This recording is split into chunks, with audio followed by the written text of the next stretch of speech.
Some time ago, a Gallup poll said 45% of U.S. adults would vote for a socialist presidential candidate. I believe the actual number is probably higher now than then.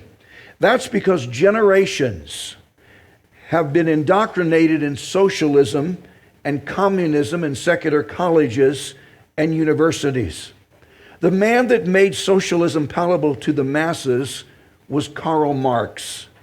Marx was a philosopher, economist, political theorist, journalist, social revolutionist, and a committed atheist. He was born in 1818 to German Jewish parents. Marx was Jewish. It's interesting that he demonstrated self-hate to the degree that even as a Jewish person, he became extremely anti-Semitic. He made the statement, quote, "The Israelite faith is repulsive to me." He was an unquestionable racist, hating both Jewish people and the black population. He received his doctorate at age 23. He was determined to prove that economic systems controlled mankind. He studied the historical record and concluded that for centuries, most societies were based on agriculture. But the Industrial Revolution had changed that, and those that had earlier been self-employed farming were now being forced to labor in factories instead. Marx felt that stripped them of their human dignity because in his estimation, people in the factories were being reduced to a form of slave labor. Marx argued that the basic problem was the economics of capitalism. Capitalism, as we addressed last time. He felt that because capitalism emphasized the ownership of private property, it limited property ownership to only a privileged minority. According to Marx, there were two separate societal communities. The business owners and capitalists were called the bourgeoisie, a French word, bourgeoisie, and the working class, those that labored, were called the proletariat, another French word. Marx theorized that capitalism was a zero-sum game, meaning that the bourgeoisie, the business owners and capitalists, used, misused, and exploited the proletariat so that one person's gain was another person's loss. And Marx felt that was immoral. That's the reason Socialist Congresswoman Alexandria Ocasio-Cortez has made the statement that a billionaire didn't make his $1 billion, but that he took that $1 billion from others. That's basic Marxism. Marx envisioned a utopia where all people in a collective sense owned everything, and all of them worked for the common good of mankind. Marx wanted all private property ownership to be eliminated, and he argued that the state should own all means of economic production. He felt capitalism had caused separation between the bourgeoisie and the proletariat, and he was convinced the solution to that problem was socialism. Karl Marx summarized socialism in this statement: from each according to his ability, to each according to his need. From each according to his ability, to each according to his need. That is essentially socialism. And according to that socialistic theory, each person produces the best he can, and then each person receives from that production in accordance to his need, no matter how much he has personally produced. And then the state arbitrates and regulates that distribution. Because in a theoretical sense, socialism wants to create equality. Don't miss that. Socialism wants to create societal equality. That means if I'm a farmer, and the best I can do is harvest 150 acres of wheat per day, and the best someone else can do, or the best someone else wants to do, is harvest 50 acres of wheat per day. It doesn't matter that I'm so much more productive than he is, because in a socialist environment, I'm not compensated more than him.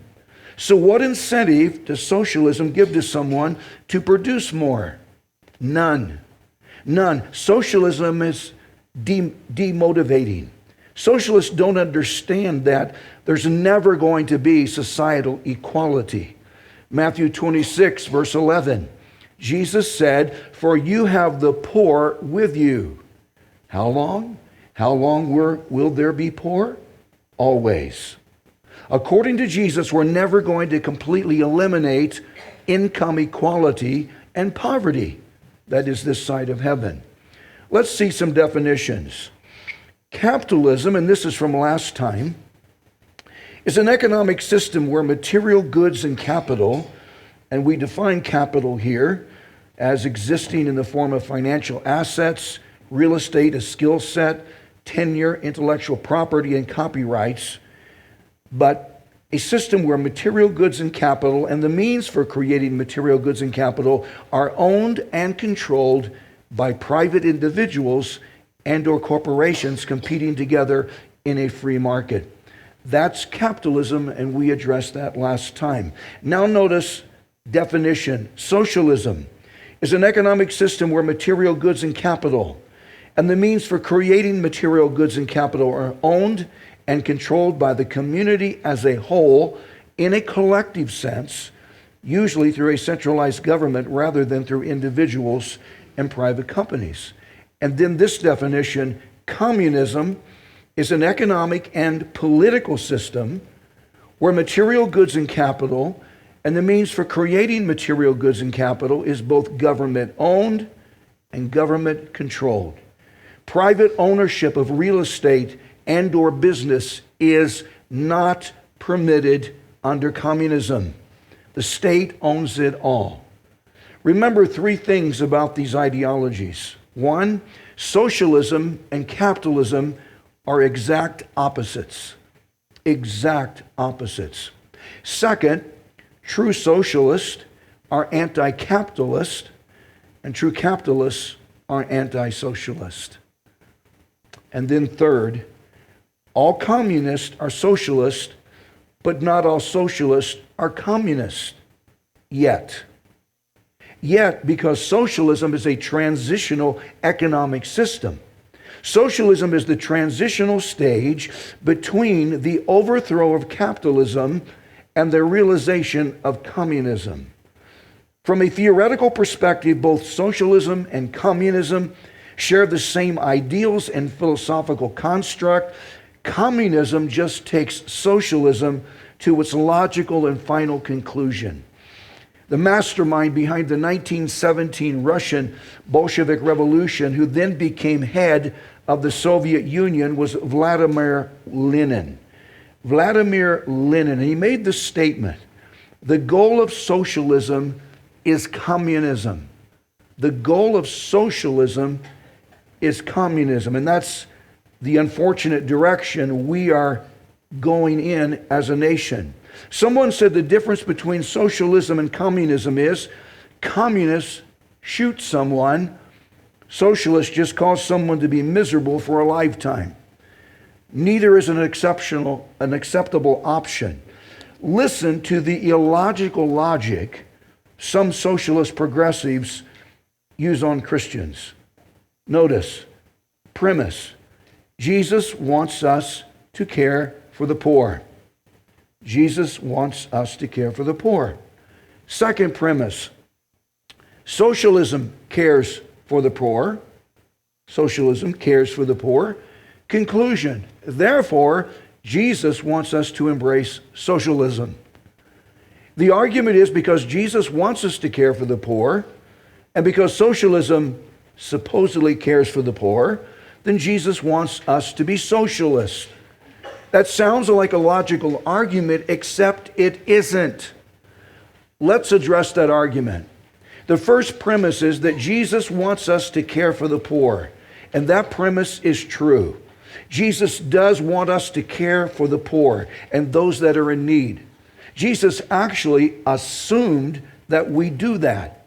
Matthew 6, verse 3, Jesus said, but when, notice, not if, but when it is expected that we would do this, when you do a charitable deed, do not let your left hand know what your right hand is doing. Meaning, we are not to do a charitable gift to bring attention to ourselves. Luke 3, verse 11, He, Jesus, answered and said to them, He who has 2 tunics, let him give to him who has none. And he who has food, let him do likewise. Meaning, someone that has enough clothing should be able to give some of that clothing to someone that has no clothing. And someone that has enough food should give some of that food to someone that doesn't have food. Jesus has commanded us both to clothe and feed the poor. Now, the secular media, and the secular media is an absolute mess, wants us to believe that capitalists and free market proponents either ignore and or hate the poor. That is utter nonsense. It is the exact opposite. The free market economy has enabled us as a society to do much, much more for the poor than any other economic system. Most people have heard this analogy before. If there are a number of small boats tied to a pier in a harbor, and then a large ship floats into that same harbor, because of its sheer size, that large ship is going to displace a massive amount of water, but in doing that, it will also lift up all the smaller boats in the harbor. In that sense, capitalism does permit a small percentage of the population to amass substantial riches, but that also enables the poorest of the remaining percentage of the population to have so much more. As an example, the Forbes 400 list just came out. There are altogether 735 billionaires in the U.S., but just the top 400 billionaires, the top richest 400, made the Forbes 400 list. Elon Musk is number one at $244 billion. Jeff Bezos, founder of Amazon, is second at $197 billion. And Mark Zuckerberg of Facebook fame is third at $181 billion. I might add, in a recent 24-hour period, his net worth increased $12 billion. What a job. I was not on that list. But those 400 billionaires that were on that list have a combined net worth of $5.4 trillion. That's an astronomical number. What's probably more amazing is that there are almost 22 million millionaires in the United States. And I am also not on that list. But none of that bothers me, because these richest people employ thousands and thousands of other people, enabling those people to have more significant income. These billionaires literally create millionaires because poor people cannot employ people. Poor people cannot hire people. Poor people cannot add financial value to other people. Poor people cannot give to someone else what they don't have themselves. So we shouldn't be envious of those that have so much. That's called class envy. And that's unacceptable. Being poor is subjective. Under capitalism, we do have poor people. But our poor are better off than most other people on earth. Some examples in 2024, right now. The U.S. poverty line for one person is $15,060, meaning if a singular person has an annual income of $15,060 or less, he is then considered poor according to the U.S. standards. But that poor person's personal annual income is still 64% richer than the average global personal income of just $9,733, meaning even the poorest people here in the U.S. are richer than most of the total global population. The second premise, yes, we are to care for the poor, premise one. The second premise we just mentioned is socialism cares for the poor. That would be false.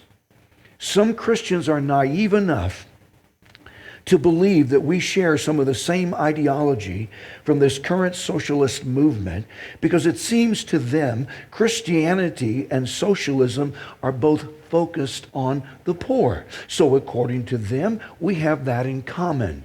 No, that's not a commonality between us. Socialism cares more about the state, not the individual. Karl Marx didn't care about the poor. Karl Marx cared about political power. Marx didn't care about people, period. He cared about himself. Marx had a maid named Helen Demuth. She was permitted to have free room and board as the maid, but although she labored long, hard hours, Marx never paid her a single cent. Ms. Demuth was Marx's principal contact with the proletariat, working class, and notice how she was disrespected. She provided him free labor, no income, and she became his mistress. Some biographers question if those sexual relations between them were even consensual, meaning did Marx force himself on Ms. Demuth? That would have been sexual assault, and that is a possibility that happened. Ms. Demuth conceived a son, but Marx refused to admit that he was the father. No one else could have been the father but him, but he refused to admit to that.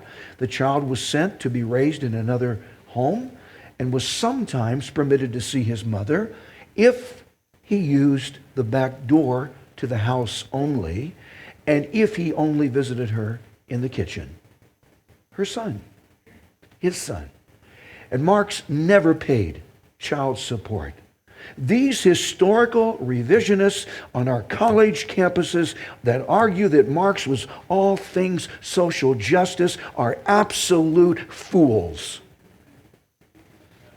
Ms. Demuth experienced nothing but injustice in the Marx household. Socialism doesn't care for the poor. That's pure propaganda. And that propaganda has been documented to be the case in those countries that have become socialist. I spoke to a young woman, age 27, just days ago. Not from Venezuela, in Venezuela.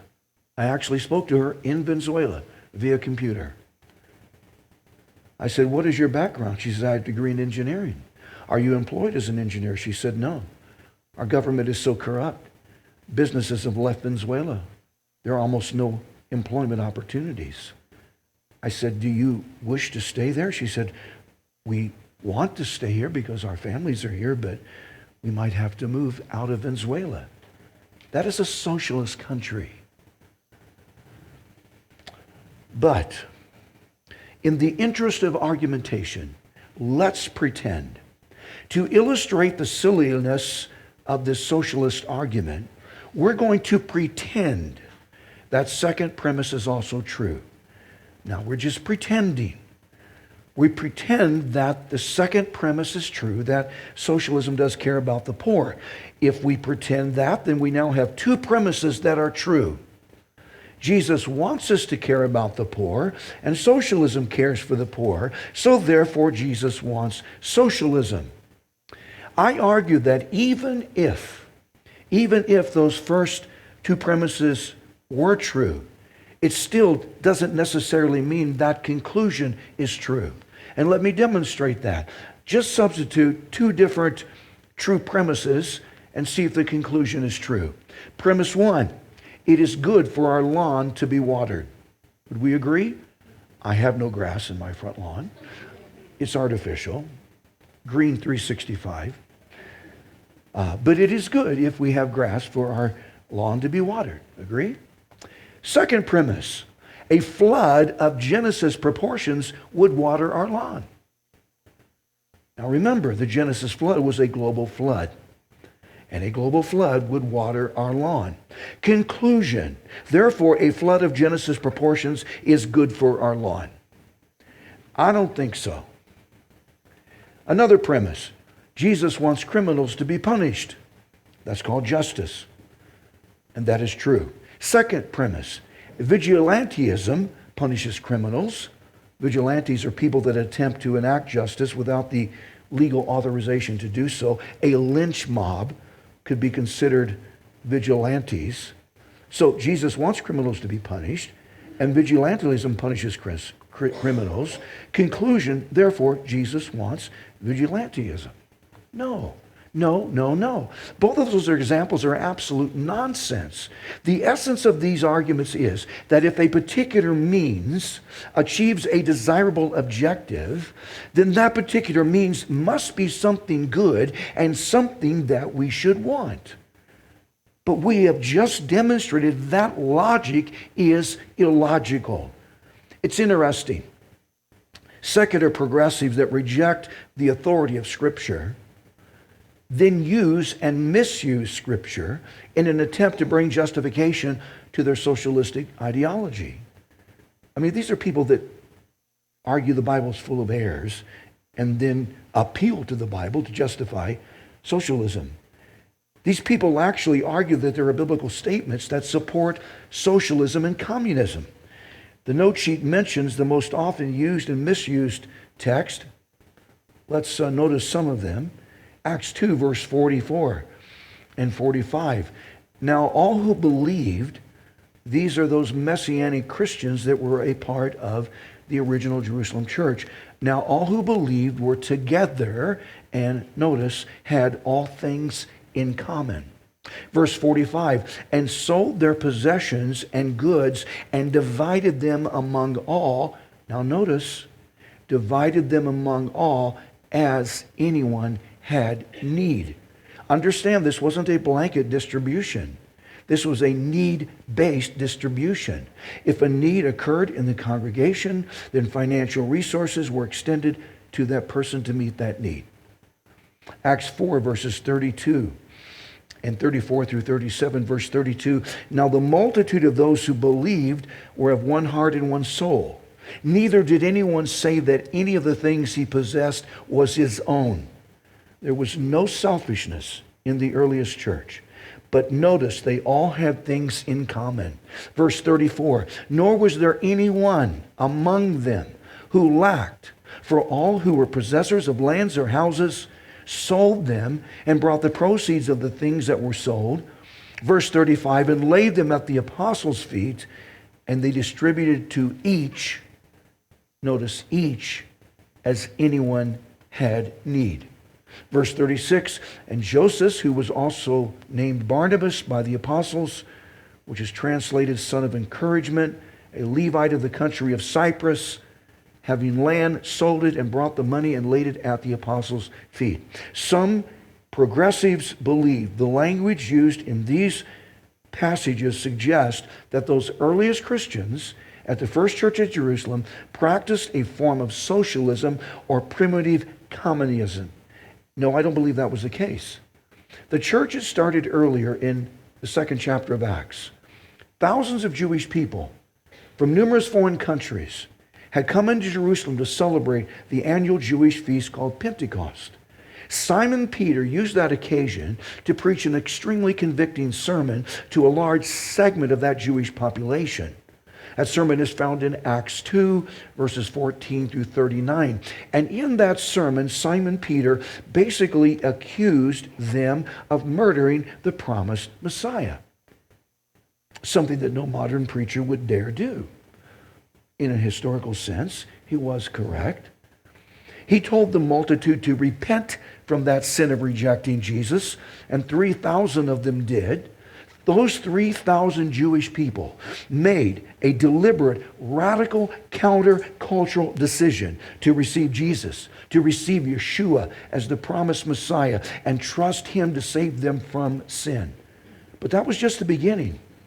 Those Jewish converts to Christianity that had just migrated there from other countries to celebrate Pentecost were so excited about Yeshua and this Christian experience that those people decided to remain in Jerusalem to become a part of this new thing called the church. There was a problem, though, because that meant a severe financial hardship for them. Those people had to find jobs, and there was serious religious discrimination in Jerusalem at that time. Most Jewish business owners refused to hire these Messianic Jewish Christians. Those business owners considered these Jewish people to be apostate. So there was extreme poverty in that first church. This is what happened. Those in that congregation that were primarily Jerusalem residents before this, that owned significant material goods and or real estate, including lands and houses, those people would sometimes sell part of or all of that and then donate the proceeds of those sales to the Jerusalem church to be given to other poor congregants that had serious and urgent financial needs. Understand, this first church was preoccupied in meeting one another's needs to the extent that no one cared about self-gratification. It was an incredible others-focused congregation. But this was not a primitive form of socialism, communism, where people just liquidated their assets, then collected all the monies from the congregation and created this gigantic pot of resources, and the apostles then just redistributed those monies to the people in equal amounts. No, that is not what happened. And there are three important reasons we know that didn't happen. Reason one, those earliest congregants still owned private property. These were still private property owners. There was no Christian communal housing arrangement.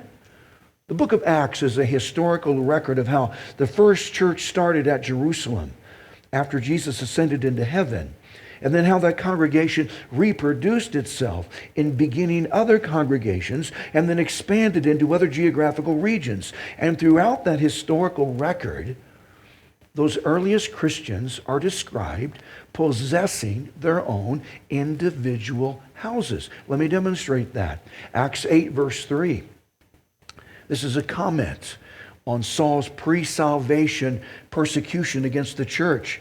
As for Saul, he made havoc of the church, entering every house, meaning Saul entered those houses where families from the church resided, and dragging off men and women, committing them to prison.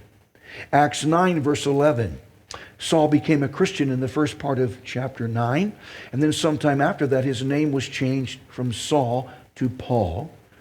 Saul had been taken to Damascus just hours after his conversion, and notice where he was taken. So the Lord said to him, the Lord spoke to Ananias, "Arise and go to the street called Straight, and inquire at the house of Judas for one called Saul of Tarsus." Saul had been taken to the house of a Christian man named Judas.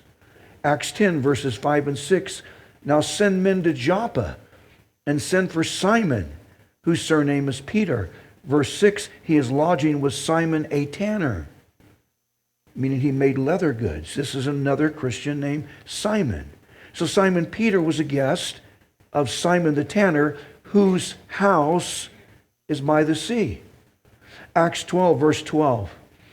Simon Peter had been incarcerated. He sat in prison. And in the middle of the night, God sent an angel to facilitate his escape from that maximum security prison. Notice where Simon Peter went. He came to the house of Mary, the mother of John, whose surname was Mark, where many were gathered together praying. The church was having an all-night prayer meeting at the house of John Mark's mother. And Simon Peter went there to that house after his escape. Romans 16, verses 3 and 5. "Greet Priscilla and Aquila." Verse 5, "Likewise, greet the church that is in their house." Until about the 4th century AD, Churches primarily met together in privately owned homes. And then at about that time, churches started constructing larger buildings to accommodate the congregations as we do now. These are just some examples, and we could go on and on. Christians from those first congregations owned real estate and owned land and owned houses. There were some instances earlier on in Jerusalem, as we just read, where some people would sell different properties and possessions and contribute those proceeds to the church to distribute to those in need. But there was no wholesale consolidation of properties and possessions. That didn't exist. Reason 2, there was no government mandate to give to one another in such sacrificial proportions. There was no government mandate, no government interference. This was completely voluntary, all of this giving to one another. And we know that from chapter 5.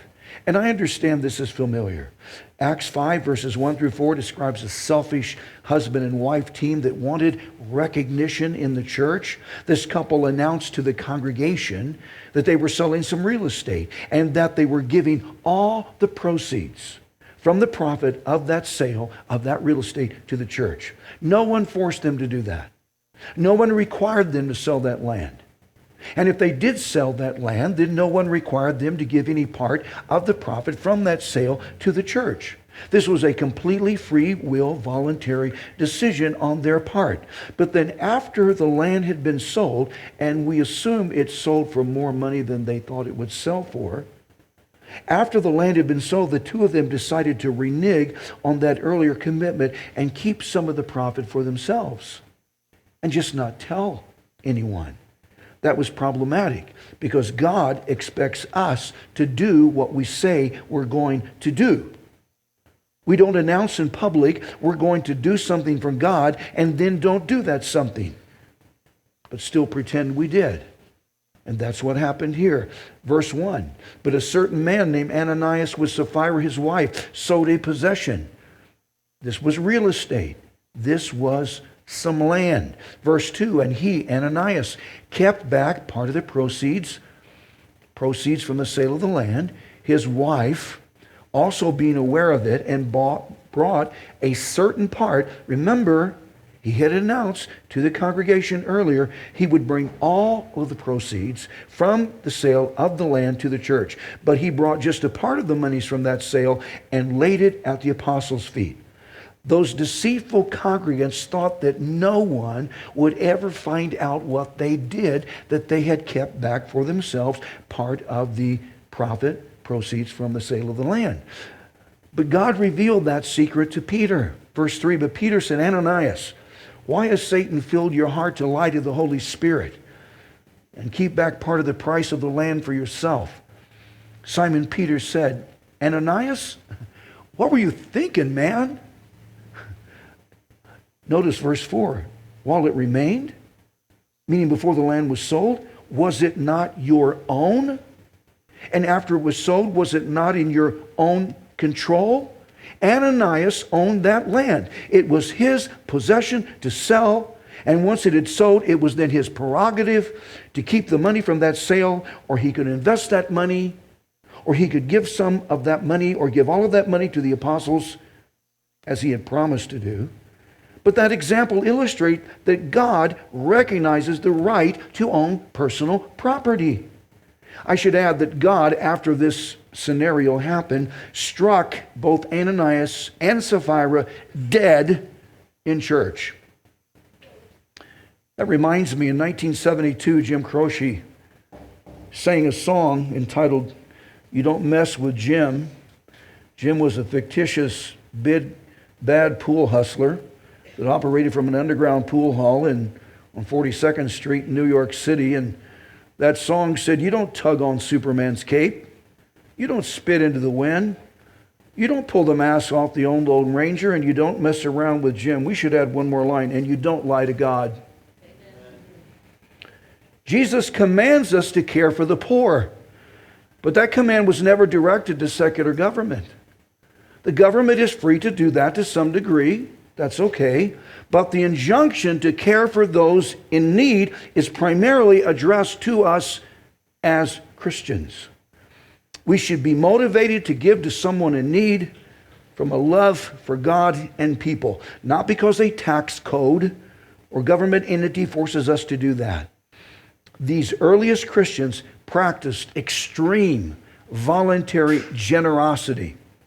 Now, quickly, in order to demonstrate that Acts chapters 2 through 5 teach Christian socialism or communism, as progressives believe, then four things would have to be true. For that to be true, all believers in Jerusalem sold all their possessions and put them into a communal pot, which was then controlled by the state. That is a distinctive mark of socialism. Second, for that to be true, private property rights, which are actually upheld throughout the rest of Scripture, were abolished by these passages. For that to be true, the voluntary giving demonstrated by individuals in these passages would have to give the state the right to coerce people to give up their property. And then the fourth, for that to be true, the pattern in these passages was not temporary but permanent, and it was the rule throughout the rest of the New Testament. The problem is none of these four statements are true. So it is not true that the earliest church practiced socialism or primitive communism. Reason 3. This was Christ's church and not some atheistic ideological system. Understand something. Communism doesn't exist apart from atheism. Karl Marx was the principal mind behind the basic theories of modern socialism and communism. He made the infamous statement that, quote, communism begins where atheism begins. He argued that the rich used religion to manipulate the working class. He said the abolition of religion as the illusory happiness of man is a requirement for their real happiness. Paraphrased, he said, man cannot find happiness until religion is abolished or eliminated. Marx was an atheist long before he ever published his communistic theories. He actually wanted to publish a journal about atheism, but he didn't have the funds. As a human being, Marx was a complete waste. And that's an understatement. He never held a consistent job. Never. He seemed allergic to work. His own mother said she wished her son would accumulate more capital instead of just writing about it. Marx didn't pay his bills, and he ended up literally mooching off his friend Friedrich Engels. He refused to bathe, so his body was covered in boils. He was also a loud and obnoxious drunk. Someone described Marx, one of his peers, described him as a godless, angry, bitter critic of all that is good. That could be the reason we only know the names of 13 people who attended his funeral. 13. There's a book entitled The Devil and Karl Marx from Professor Paul Kingor. It is a careful investigation, thoroughly documented, I might add, into the diabolical side of Karl Marx. And his conclusion was that Marx was full of evilness and was probably demon-possessed. I would concur. I would suggest Karl Marx might have been one of the top 3 most evil humans ever created. Friedrich Engels was also a committed atheist, his partner in crime, and helped Marx author the infamous Communist Manifesto. Afterwards, he said that the last vestige of a creator external to the world, meaning the last vestige of God, is obliterated. We mentioned Vladimir Lenin earlier. Lenin was also an atheist, and he said, our program, communism, necessarily includes the propaganda of atheism. Every religious idea, every idea of God, even every flirtation with the idea of God is utterly vileness. Understand, communism is atheism. Communism cannot be Christianized. It is a godless ideological movement that has forced millions and millions of Christians into labor camps or executed them. In these biblical texts we just read, these earliest Christians, unsolicited and uncoerced gave to one another as people had needs, so that the collective needs of the congregation were being met. Remember, the basic difference between Christianity and socialism-communism is this. Christianity teaches what is mine is yours. What is mine is yours, and I will share it. Socialism-communism teaches that what is yours is mine.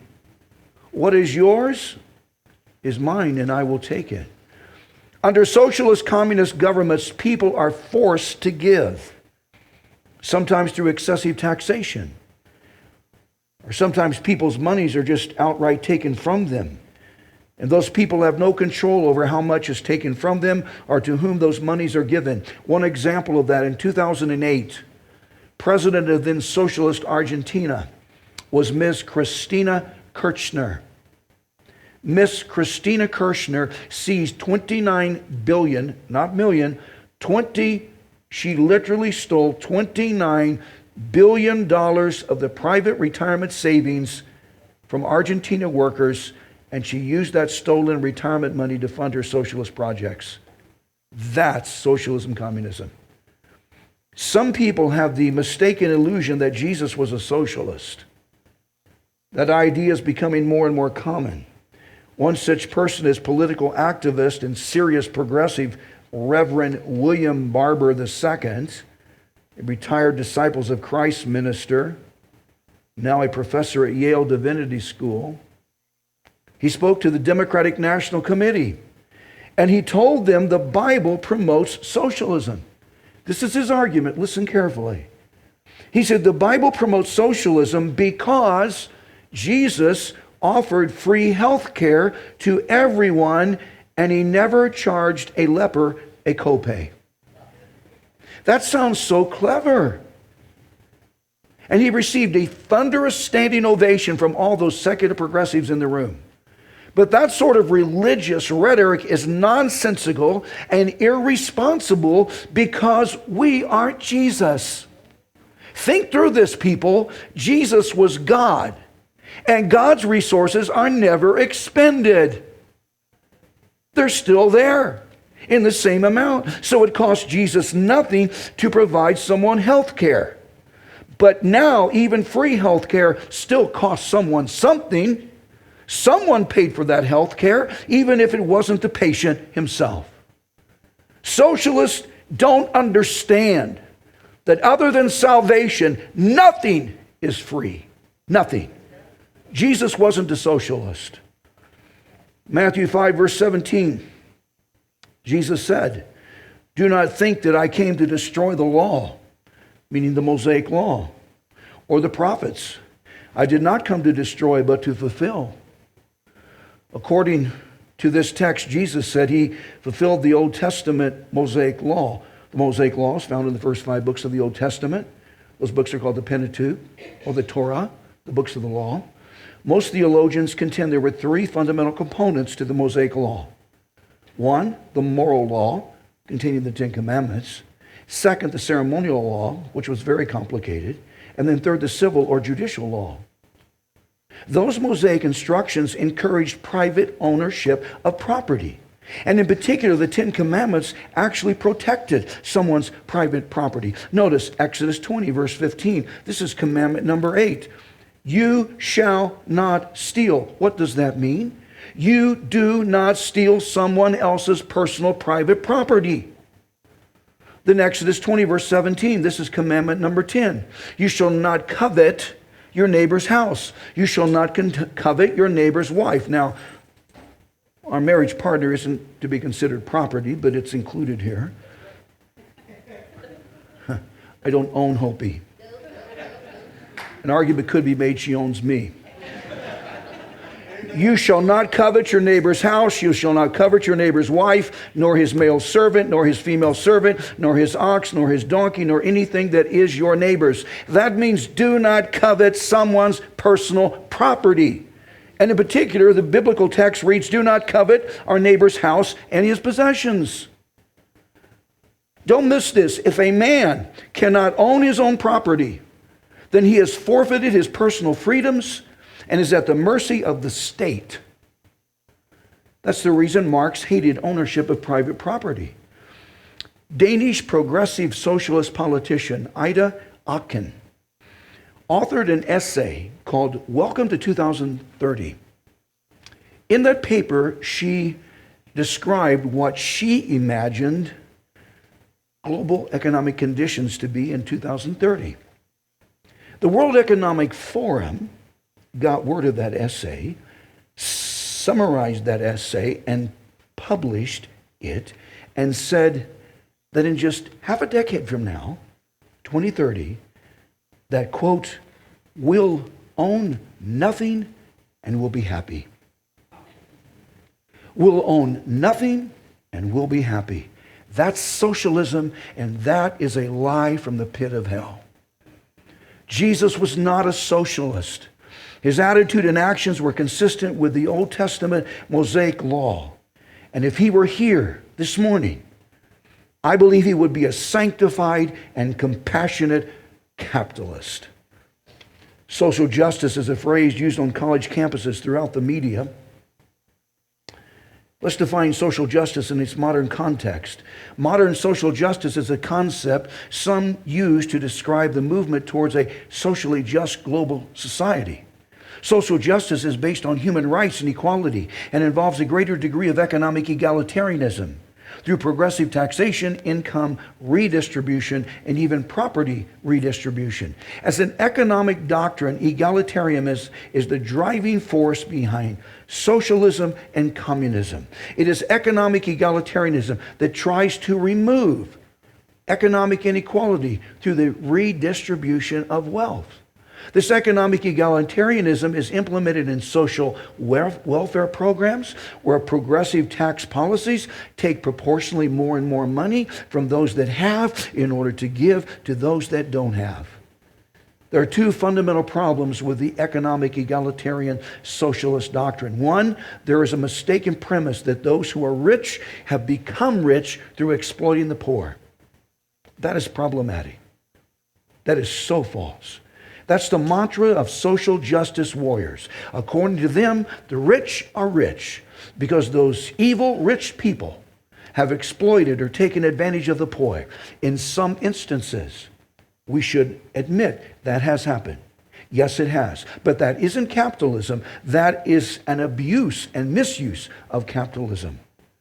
Question: who in this room has an iPhone or an iPad? Raise your hand. Okay. All right. I have both. Both are Apple products. Steve Jobs and Steve Wozniak built the first Apple computer in the garage in 1976. Those two entrepreneurs had the idea that people might be interested in owning their own affordable computer.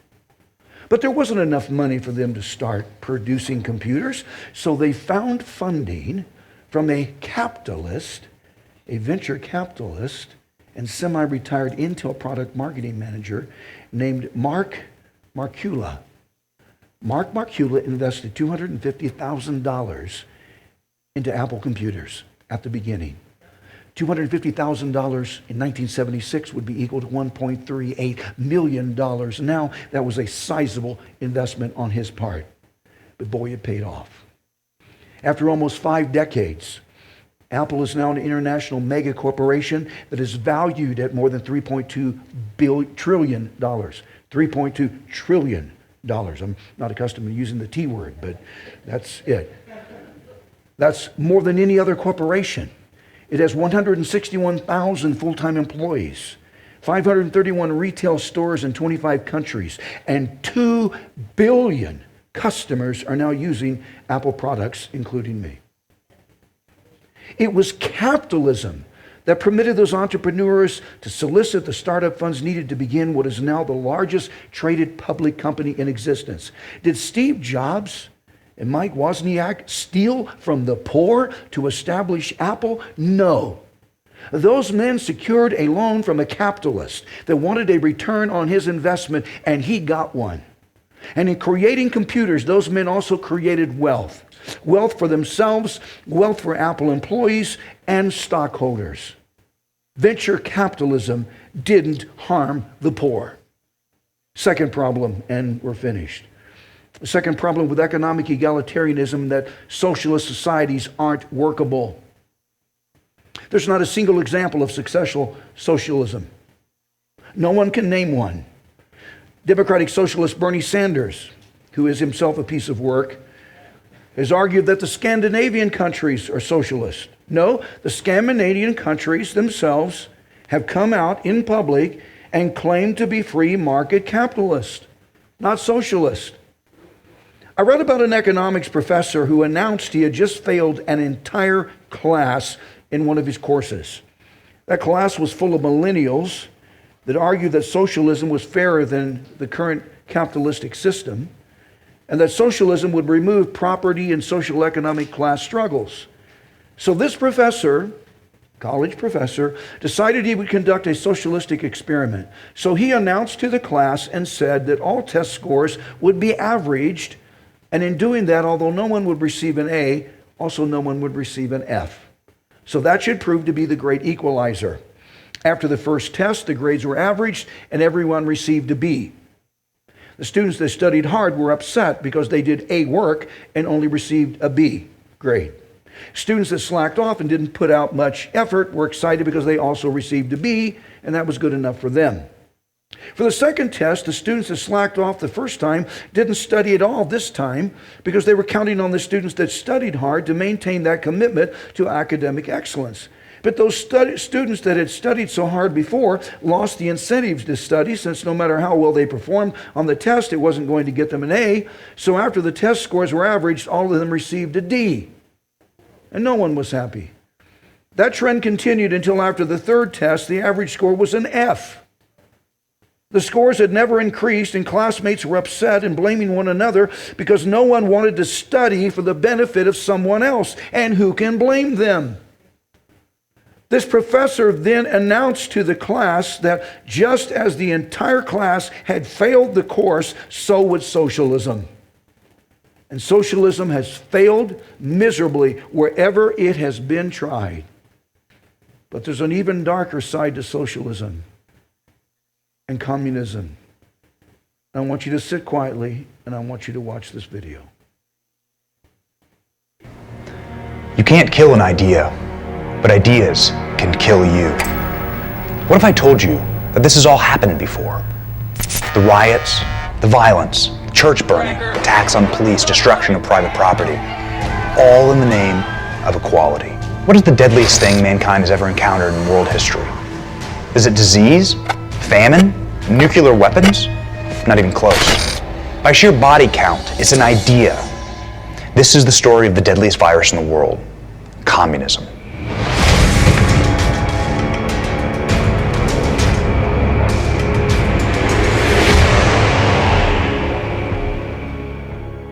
The year is 1848.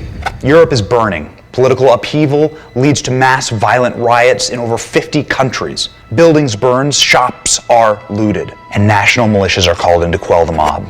Sound familiar? This year, an obscure socialist named Karl Marx publishes the Communist Manifesto.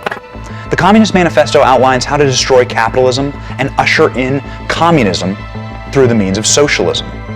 To accomplish this goal, the manifesto pits two groups against each other based on their identity: bourgeois versus proletariat, essentially business owners versus the workers of that business. See, identity hatred is the key component that makes communism work.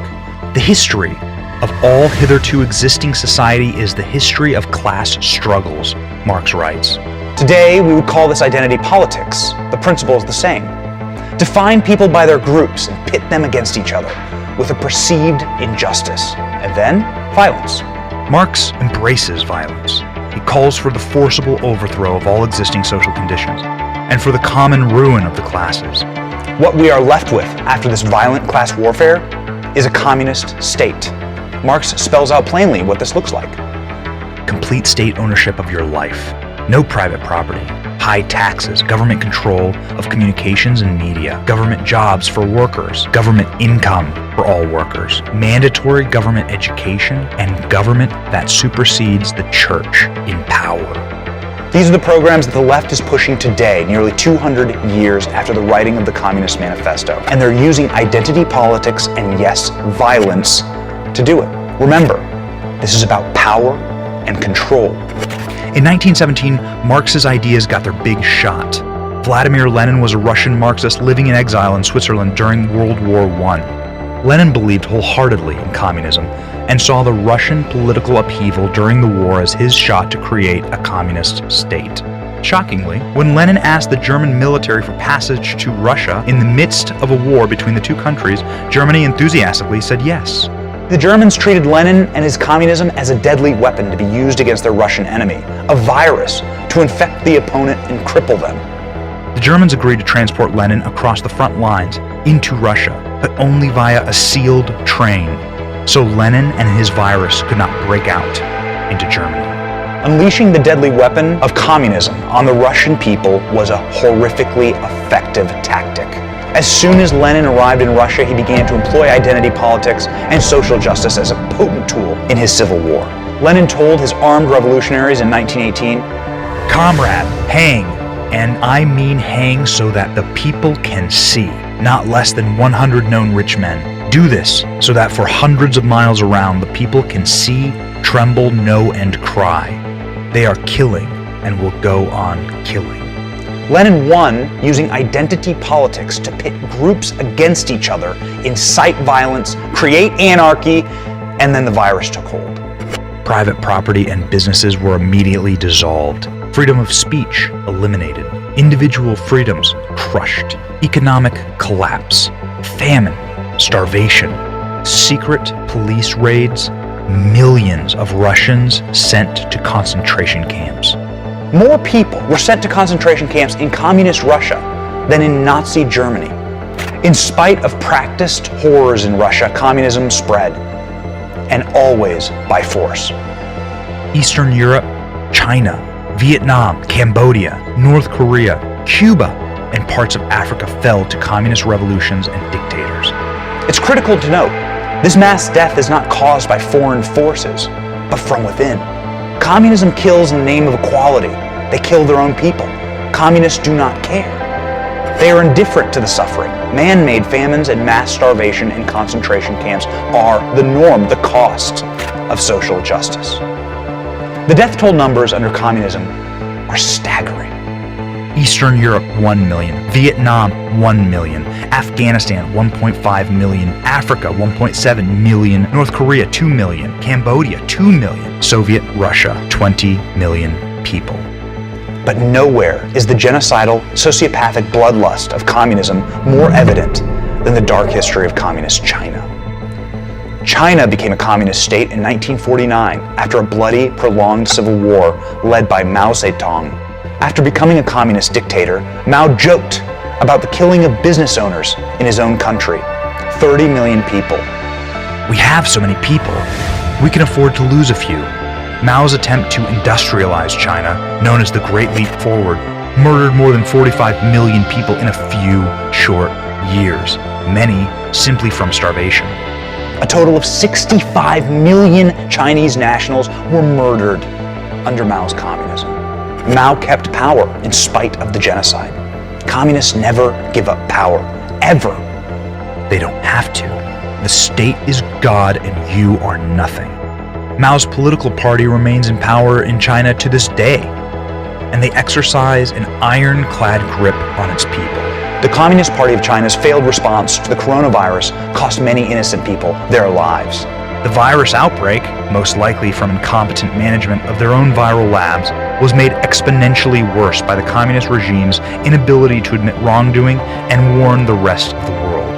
These actions directly led to the global spread of the deadly virus, resulting in the deaths of tens of thousands of Americans. But as always, with communism, the worst is yet to come. Many of the organized leftists torching American cities are Marxists. They admit it, they say so, and they are practicing the tenets of communism to the letter. We are trained Marxists. We are super versed on sort of ideological theories. Use identity and class division to destroy private property in the name of justice. Demonize capitalists. Publicly persecute those who disagree with you. Incite violence and seize power and control. In 1932, Stalinist-backed communists in Germany formed a group to violently clash with police, terrorize the public, and physically assault their political enemies in the street. The name of that group? Antifasciste Aktion, Antifa. This was their symbol. Their tactics have now moved to our streets, and so have their motivations. Vladimir Lenin and Karl Marx both agreed. The goal of socialism is communism. Power and control. It is always about power and control. What is happening right now in America is not new. In fact, it's centuries old. The tactics are meant to bewilder you and make you question your institutions. They're meant to divide us and raise what we know as America to the ground. It's a revolution by the deadliest virus known to man. Communism. You can't kill an idea, but ideas can kill you. We must fight this virus to survive. That should sound and seem familiar to us. Brett Stephen from the Wall Street Journal made the thought-provoking statement. He said, quote, "In the work of preserving civilization, 9/10 of the job is to understand the past and then stress its most obvious lessons." The most obvious lesson from the past that we should learn is that this current rabid movement towards socialism could easily morph into communism. And that would be the absolute end of this nation as we know it. Pray it doesn't happen. Would you stand to your feet, please? We're going to be dismissed in prayer.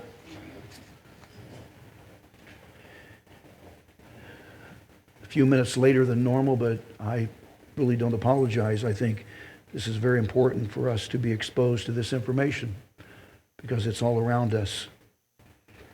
Hopi is going to be back at the table there, and if, ladies, you've not signed up for the tea, please sign up after the service. That'd be great.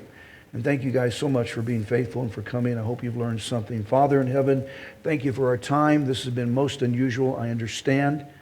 Not normal at all, but this is vital information we need to be aware of.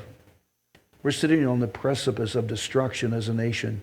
Destruction from within, not from without so much. This rapid movement towards socialism, you know, the Democratic Socialists of America. No, Democratic Socialism is socialism. And socialism is that transitional form of between the overthrow of capitalism and the revitalization or vitalization of realization of communism. And we're there. We are there. God, help us to speak up when we're called on to do that. Help us to stand up for what is right. No, we don't want to be greedy capitalists, but we want to be compassionate capitalists. Capitalists that take advantage of the system because it's there to be taken advantage of, to build an income to use to glorify you and give to others in need. And I hope that we will. So thank you for what we've learned. Bless us. Keep us safe this week. Come back next Sunday and we'll see what happens on the election and we'll see how we are to respond. And I thank you in Jesus' name. Amen. Amen. God bless you.